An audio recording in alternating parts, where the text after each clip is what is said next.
हरि ओम। ओम श्री गणेशाय नमः। ओम श्री सरस्वत्यै नमः। ओम श्री गुरुभ्यो नमः।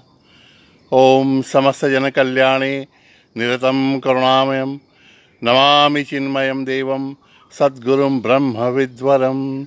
सद्गुरुं ब्रह्म विद्वरं।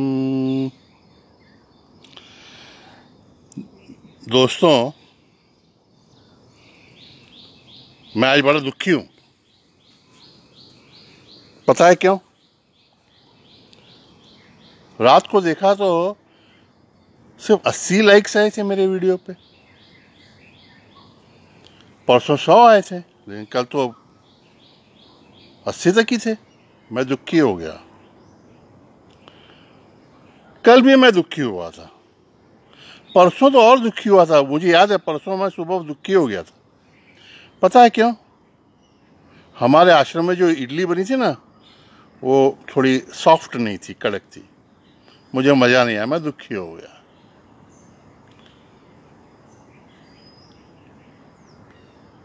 रात को भी भोजन बराबर नहीं था, नमक कम था, मिर्च ज्यादा थी। मैं दुखी हो गया।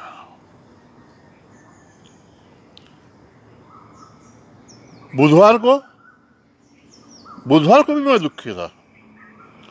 उनका फोन आना था मुझे, डोनेशन देने वाले थे। उन्होंने कहा था 5,000 का डोनेशन दूंगा। अब फोन भी नहीं आया, डोनेशन तो आया ही नहीं, फोन भी नहीं आया। मैं दुखी हो गया।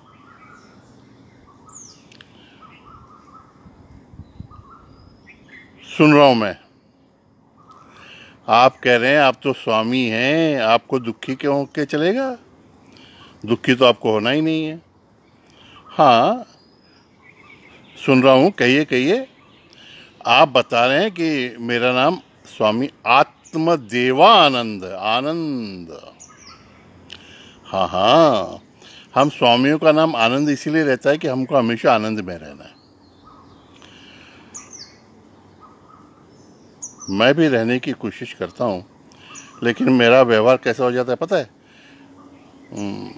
बताता हूँ आपको कि मैं स्वामी यदा कदानंद हूँ, ऐसा मेरा व्यवहार हो जाता है।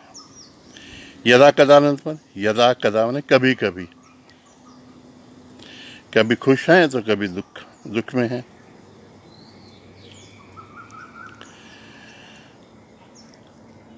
अब मेरी इस चर्चा से ही आपको ध्यान में आ रहा है कि मैं जब जब मेरा आनंद बाहर की वस्तुओं पर निर्भर रखता हूं तो मैं दुखी होता हूं।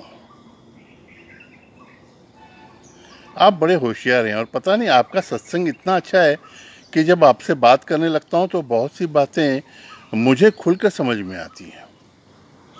अब 4-5 दिन मैंने दुख में बिताए, रात भी थोड़ा दुखी था, लेकिन अभी जब आपसे बात कर रहा हूं तो मुझे पता चल रहा है कि मेरे आनंद का कारण बाहर कहीं पे नहीं होना चाहिए।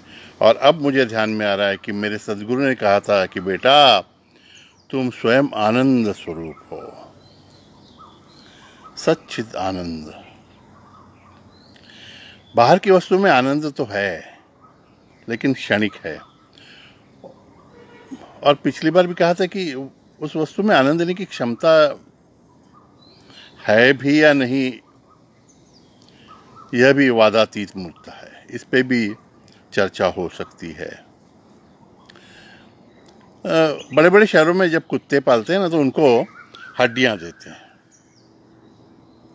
आर्टिफिशियल हड्डियां देती हैं। वो कुत्ता दिन भर उसको चबाते रहता है, और वो हड्डी जब उसके दाढ़ों में, गम्स में, हिरड्याना मराठी जैसा म्हणतात, तो दांतों में लगती है, गम्स में लगती है वो हड्डी, तो उसके दांतों में से ही, गम्स में से ही रक्त आता है। और वही रक्त उसके जब जीवा पे लगता है तो उस कुत्ते को लगता है कि हड्डी से उसे रक्त प्राप्त होता है। बहुत देर तक चबाते रहता है, आनंद लेते रहता है, लेकिन बाद में जब गम्स में, दाढ़ों में दर्द होने लगता है तो उसको फेंक देता है।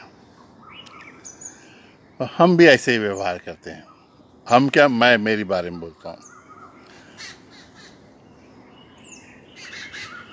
सभी चीज़ों को मैं मेरे आनंद के लिए मेरे पास करता हूँ, लेकिन जब वो चीज़ें मुझे आनंद नहीं देती हैं और दुख ही देने लगती हैं, तो मुझे उनसे परहेज के रखने की इच्छा हो जाती है। जिस प्रकार हम ये समझ रहे हैं कि कुत्ते को आनंद देने की क्षमता हड्डी में नहीं है, वैसे ही भगवान, हे सद्गुरु, मैं जान जाऊं कि मुझे आनंद देने की क्षमता या मुझे आनंद प्राप्त करने की आवश्यकता बाहर की किसी भी वस्तु से नहीं है, क्योंकि उस आनंद का स्रोत मुझ में ही कहीं है और मैं ही आनंद स्वरूप हूँ। देखिए दोस्तों, ये जानना बहुत आवश्यक है कि मैं आनंद स्वरूप हूँ। आनंद का स्रोत मुझ में ही है, क्योंकि हमारे पास जो है वही तो हम दूसरों को दे सकते हैं। अब एक गली में सभी भिखारी खड़े हों तो कौन किसको क्या देगा? सभी अगर आनंद की भीख मांग रहे हैं, हर संपर्क में, हर रिश्ते में हर एक व्यक्ति दूसरे से आनंद की अपेक्षा कर रहा है, तो क्या किसको मिलेगा? लेकिन जो संत जान जाता है कि वो आनंद स्वरूप है, तो वह संपर्क में आने वाले हर व्यक्ति को सिर्फ आनंद ही देता है, उससे किसी भी वस्तु की अपेक्षा न करते हुए। और जो लोग ऐसे रहते हैं, आनंद बांटते हैं, उनका ही लोक संग्रह बहुत ज़्यादा बढ़ता रहता है। लोक संग्रह नहीं भी आवश्यक हो तो भी हम जिस भी परिस्थिति में हैं, मुस्कुराते रहें, आनंद में रहें, तो ही हमारे हाथों से काम भी अच्छे होंगे, दूसरों की सेवा भी अच्छी तरह से होती रहेगी, क्योंकि हमें उनसे किसी भी चीज़ की अपेक्षा ही नहीं रहेगी। मैं तो कोशिश कर रहा हूँ, संकल्प कर रहा हूँ फिर से एक बार कि मेरे सद्गुरु ने मुझे नाम दिया है स्वामी। तो स्वामी माने बाहर की परिस्थिति पर आधिपत्य रखने के लिए नहीं है। स्वामी होना चाहिए अपने शरीर, मन, बुद्धि पर आधिपत्य रखने वाला, नियंत्रण रखने वाला। मेरी आज्ञा के बिना एक भी वृत्ति मुझ में निर्माण होकर मुझे दुखी नहीं कर सकती, ऐसा संकल्प मैं करता हूँ। आप लोगों को साक्षी रखा है, आप लोग भी सद्भावना दीजिए कि मैं आनंद में रह सकूं। मैं आपके लिए भी प्रार्थना करता हूं कि आप सब भी आपके आनंद स्वरूप में स्थित रहते हुए आपके संपर्क में आने वाले को आनंद ही आनंद दीजिए, क्योंकि आप भी तो स्वामी जी हैं। हरि ओम तत्सत।